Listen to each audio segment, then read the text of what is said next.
All right, thank you very much for joining us right here on Channel 1 Business Insight. My name is Ronald Owili, and tonight we talk matters tourism. And joining me is Maureen Wang'ati, Shadow Cabinet Secretary, Tourism and Wildlife, Thirdway Alliance Kenya. All right, so as a Shadow Cabinet Secretary for Wildlife and Tourism, basically what does your job entail? The role of the Shadow Minister or the Shadow Cabinet Secretary is basically to help to ensure that the government is on track in terms of effecting and implementing the policies, that have been, the policies that have been developed. One of the things that we know about Kenya is that we are very good at policy making. It's well-known, documented fact. We have countries like Rwanda. We have countries like Mauritius implementing policies written by Kenyans. But unfortunately, in Kenya, it looks like implementation is always quite slow. We have faced a lot of difficulties in trying to accommodate ourselves and to believe in ourselves, to know that we actually have the brains and the capacity to plan, and also to implement. So I think most important thing is to ensure government is willing to ensure participation by professionals. I think if we have more participation of professionals in in planning and implementation, as well as, of course, the local communities, I think that we're going to be very fine in Kenya.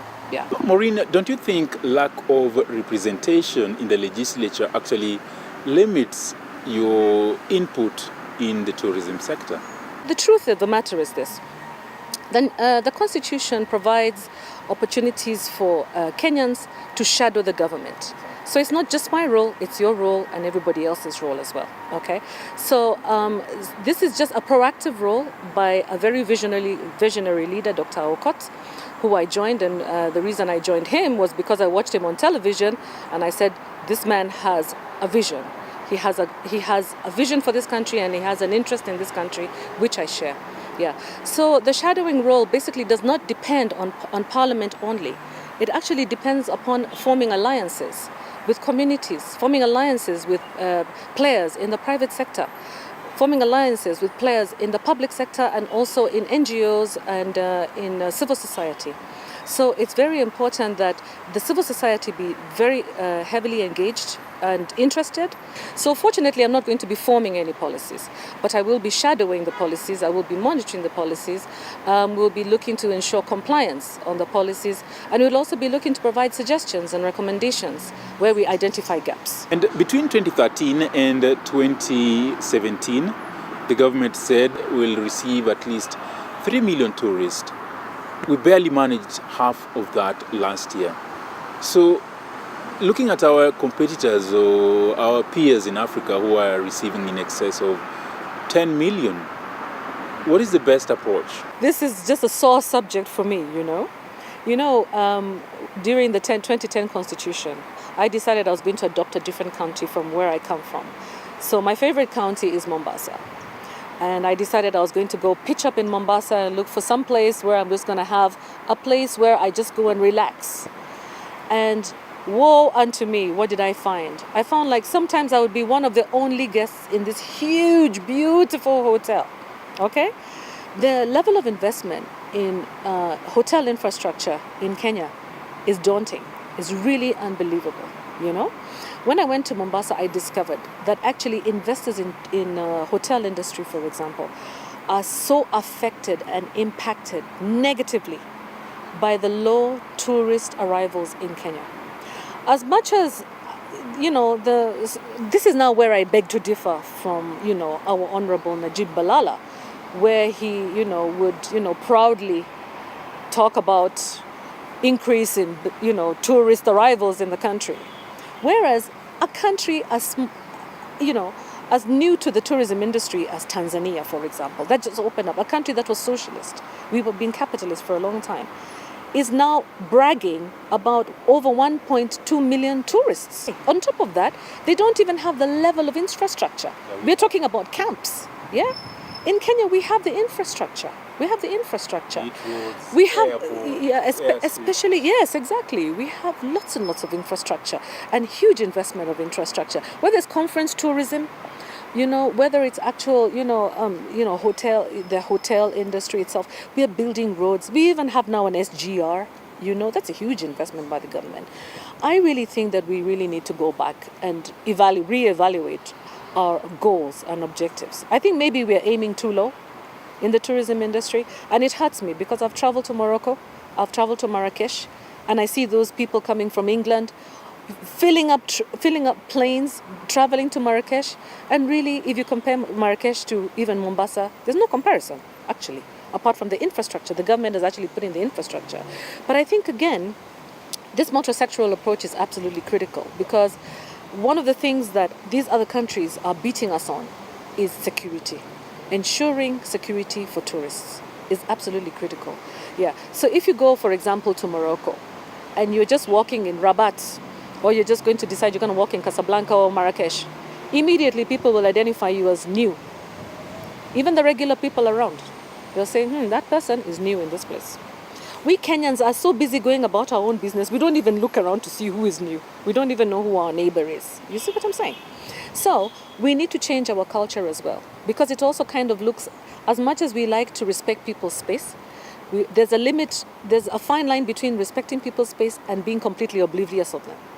So one of the things that you find is that I was online researching, pretending to be a tourist living abroad.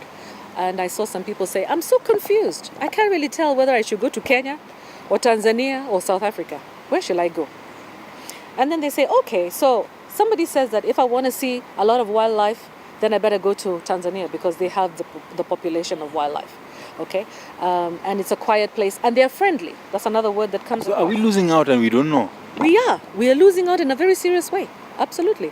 Or they'll say, maybe I should go to South Africa. South Africa has luxury tourist opportunities. So again, for example, if a tourist wants to go to see wildlife, they will be housed in a hotel that already has its cars, vehicles, drivers to take you on a game, game hunting, whatever you want to see. Yeah, just to go see the animals. That is actually done local. It's localized. In Kenya, what happens? The tourist, every time you see tourists, every time they're in a car, aren't they? They're hopping from one place to another, which is great. But at the same time, it goes to show that they are not forming relationships, bonds. These are the people that they'll come back to. So, for example, the difference between staying in a hotel in Mombasa and enjoying the beach, for example, and being shown around by that hotel, being shown around what exists, for example, in Gede ruins, maybe towards Nyali area there's a very nice park around there. Yeah, so many nice historical sites, and also wildlife, conservation areas, parks. For example, if the hotels would take that upon themselves, then I believe that they'll have repeat visitors. For me, what I'm interested to see is repeat visitors. I want to see the repeat visitors, and I want to dissect that data a little bit more, because tourist arrivals is not enough. If you're just coming in for a conference, that's a tourist. I've come in to a conference, I've sat in my hotel room for 2 days and I've gone. That's not what I call tourism. And how well can we diversify the tourism products that we have that are not yet exploited? I know that the government is committed towards diversification of tourism products, which is a good thing. I think it's excellent. Why? Because there are opportunities. For example, I saw that the Cabinet Secretary Najib Balala is interested in mountaineering tourism, mountaineering tourism. So he's planning to climb, I believe, Mount Kenya at some point, if he hasn't already done it. As you saw, the Gulf Open Championships just ended. I believe that's another way to try to diversify tourism. But I would also want to say that as much as we want to diversify tourism, we need to consider the devolution. Devolution is very, very key to diversifying products in tourism. Why? Because a lot of people stand to benefit in the counties. Tourism being a devolved function means that the counties must be involved, they must be engaged. Within Kenya, we have been promoting one county, perhaps Mombasa, very much, and probably So promoting long, Nairobi sand as well. and sand, beach, and wildlife. True. Exactly. It's sun, beach, and wildlife, which is good. And actually, a lot of tourists are known to choose Kenya because of the wildlife and the tourists and the wildlife and the beaches. Very, very important and very key, not to be negated. However, I believe that they're also missing out on the rest of the country. There is so much to offer. So we have, for example, conservancies out in different parts of the country, for example, where the rhino habitat was, with Old Pejeta Conservancy. So that is one conservancy, for example, that we need to promote. We also need to promote, for example, places in Isiolo County that also have conservancies and wonderful options for wildlife. We also need to promote, for example, our lake. We need to show people the impacts, the positive and the negative impacts of things like water hyacinth, because within those tourists are professionals and business people who would be looking to identify opportunities to grow their businesses and within that grow the Kenyan economy. So we need to expose our country a little bit more. And I think the best way to do that would be also to invest in the bed capacities. Bed capacities at the county levels and the quality also. And to what extent do you think pricing of tourism products actually hinder locals from, enjoying tourism services in the country? Affordability is an issue not just for Kenyans, actually. It's an issue for even international tourists. Having lived in the UK for a period of time, I'm aware that Booking.com, Airbnb, and other websites, they list properties according to their availability, according to the quality of services and diversity of products, and most important, the price. So they have created a level of competition that is unmatched. Now you know that the importance of a multi-sectoral approach to tourism is that we also ensure that the integration of ICTs. E-tourism is very important. Why? Because the tourism industry is very dependent on information, and information coming, quick information, and therefore the development of the internet facilities, ensuring that we have access to cheap internet, affordable internet facilities for all of these people who have invested in the tourism industry. For the Kenyans who are interested in going to different parts of the country, they need to, at a click of their phone, they need to be able to compare the rates, for hotels, and that will create competition. We need to move away from this idea that it's only international tourists who can help businesses grow, the ones that are, within the tourism sector, for example. In fact, the greatest consumers of tourism products should be the locals. Yes, because in the end, when things were not going right, in the tourism industry, what did they do? They resorted to the locals, yes, and they created packages, for them. So we have several organizations that have come up now that are offering, domestic tourism opportunities and even going by matatu. So, for example, we hear a lot about the Masai Mara. When are we going to have a shuttle sitting in the middle of Nairobi waiting to take us to the Masai Mara at a good cost, at an affordable rate? That can be on a monthly basis. It can happen on a monthly basis. It can happen on a weekend basis, exactly like you said. Or it could be seasonal, during the low season. Take Kenyans out there, or send them out there to go see the wildebeest and the animals, crossing the Mara River. For example, our competitors, such as Uganda, actually have implemented free transportation, or at least very subsidized transportation for locals to go and visit the parks, to go and see, the wildlife. Why is it that in Kenya that we don't do that? I think those are things that I would like to be shadowing. I want to make Kenyans come out of this mentality that tourism is for the Wazungu. Tourism is for us. The wildlife don't belong to Wazungu. They belong to us. It's not a mistake that they're in Africa. It's not a mistake that they're in Kenya. It's not a mistake that they're in your backyard. It's because Kenyans are known to be the best, the best caretakers of animals, those types of animals. So we have been given those ones, and it's up to us to ensure that the learnings from the traditional past are handed down to the generations coming down. When we look at the products, for example, for local tourists, they are also subjected to taxes by the government, very heavy taxes. And we want to make tourism affordable to Kenyans. So let me give you a good example. We have the David Shedrick Elephant Sanctuary out in Lang'ata, which is an excellent opportunity, to promote domestic tourism, help children be aware about how wildlife is managed, especially our elephants, who are only now 20% of the original population of 200,000. Okay, so they are an endangered species. And maybe in the next 10, 20 years, we don't know whether we have any more elephants left, or even giraffes for that matter. But you see, the problem is access to the David Shedrick is 500 shillings per person. So assuming you have a family of 4 people, all right, we're looking at 2,000 shillings to enter that park and that facility. And it's only for 1 hour between 11 and 12 o'clock. Now, as much as I, would like to appreciate the contributions of the David Shedrick, conservancy. The thing is that we have to consider how the government can maybe reduce taxes for them, or try to find a way to augment, the opportunities for locals. And recently, the talks have been towards environmental conservation. So, by what impact do you think this affects wildlife tourism? I think the collaboration between environment docket and tourism and wildlife docket really is, absolutely paramount.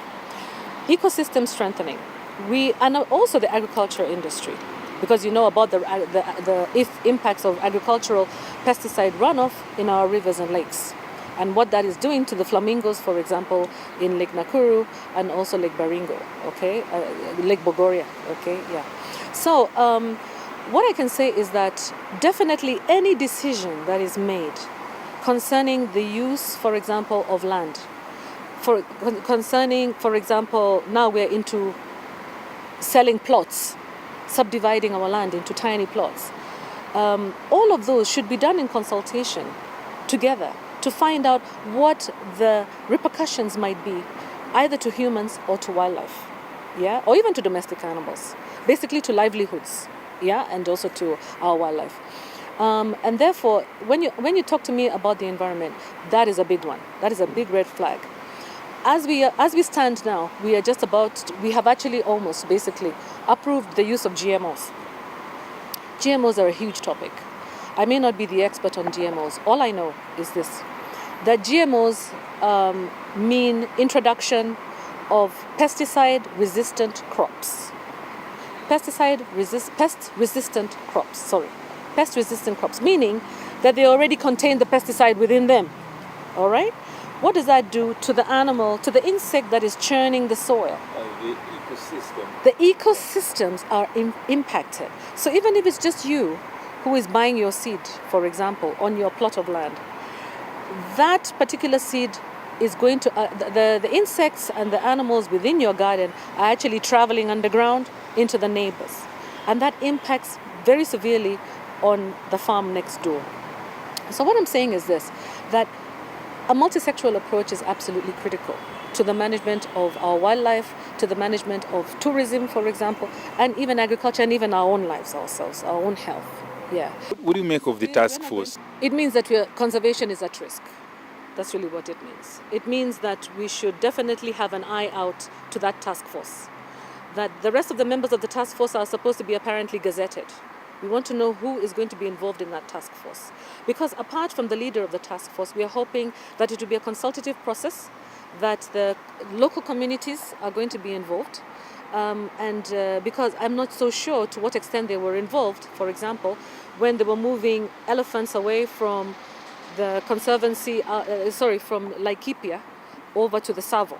We're not so sure because we don't know whether they're actually transferring resources from one community to another one, because it's a very polite way to say consumer eating the wildlife, basically. Try to figure out how to farm them on ranges. And this has been happening in South Africa quite a bit. And I think that we have learned from hotels such as the Carnivore restaurant, okay, that basically were eventually had to be restricted in terms of what kind of wildlife they could offer to Kenyans to consume.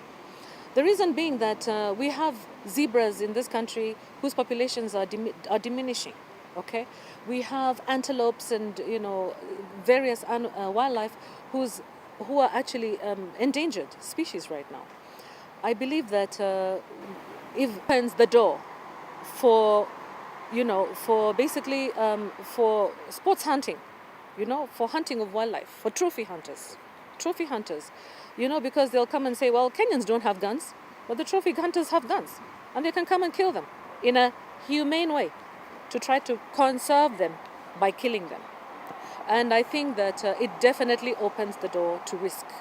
That I think that, and it's not just a local concern, but it is also an international concern. So how do we maximize on the directive by President Uhuru Kenyatta to grant all Africans visas at the point of entry? How do we maximize on this initiative to ensure that we build on domestic arrivals? I was talking to women in tourism. One of their problems in terms of being able to market their products is the high cost, very, very high cost of freight. Why do they have high cost of freight? I tried to talk to Posta, I also talked to DHL. The reason is because, for example, with Posta, they rely on aeroplanes that are going to different places and they stop in different places, and goods take so much more time to arrive. And time is money also. Yeah. So it makes us completely uncompetitive. The same thing with DHL. We need to diversify also the freight providers, for example. So what I can say is that we need to definitely target other African countries. We have countries such as Nigeria that has a very high GDP. They're a very wealthy country, and there are people there that have more money than anyone in Europe. Okay, so we need to be definitely targeting them, and it's not just Nigeria, but other African countries as well. I think charity begins at home. Let us start with our own domestic tourism. Let's build it up, okay? And let's help our conservationists to also earn, to feel the effects of tourism. Because we hear about all this big money that is a third-rate contributor, but at the same time, when you go to the places where tourists go, those communities are completely impoverished. Yeah, and you really do not see the impact on the ground. So we should definitely be expanding our market base. Definitely be expanding our market base towards the rest of Africa.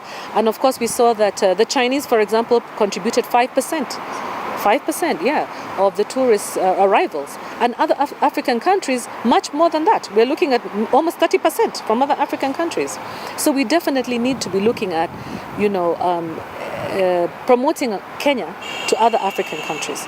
And on top of that, waiving taxes and also taking advantage of the very good move by the president to waive visa rules on them, to allow them to come and apply for visas in country.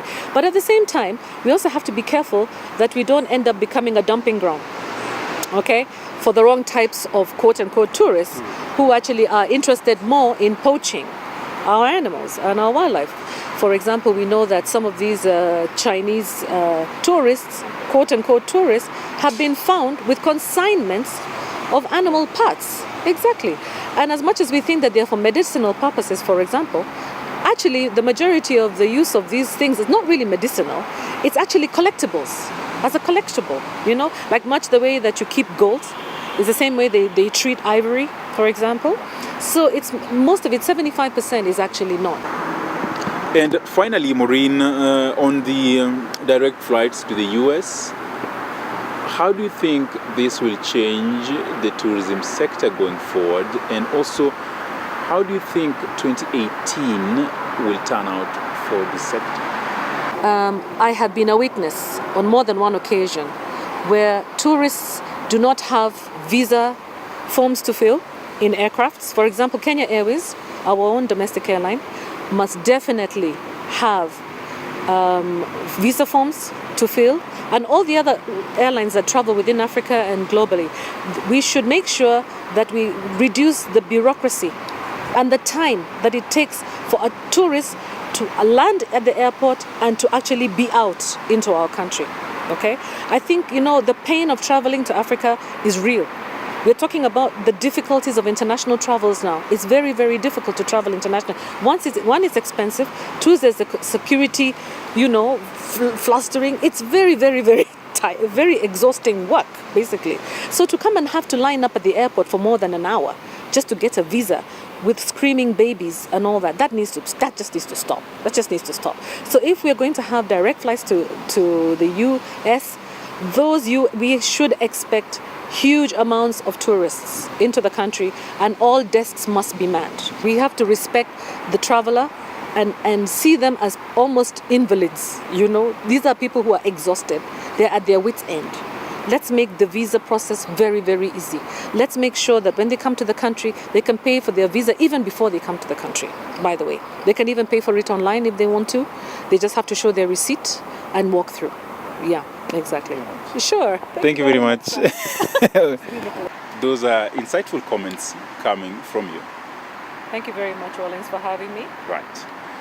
That has been Maureen Wang'ati, Shadow Cabinet Secretary, Thirdway Alliance, Kenya, giving us her input or views concerning the tourism sector, especially in 2018, when we expect those direct flights to the US to give a boost to the sector, which has been facing slumps since 2015 and is just beginning to pick up.